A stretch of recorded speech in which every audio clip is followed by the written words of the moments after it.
diha sa Proverbio 11 bersikulo 4. Walay pulos ang bahandi sa adlaw sa kabungon.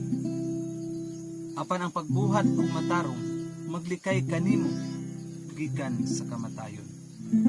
Sa ato pa dili day mahupay ang tao nga napungot batok sa iyang isip katao.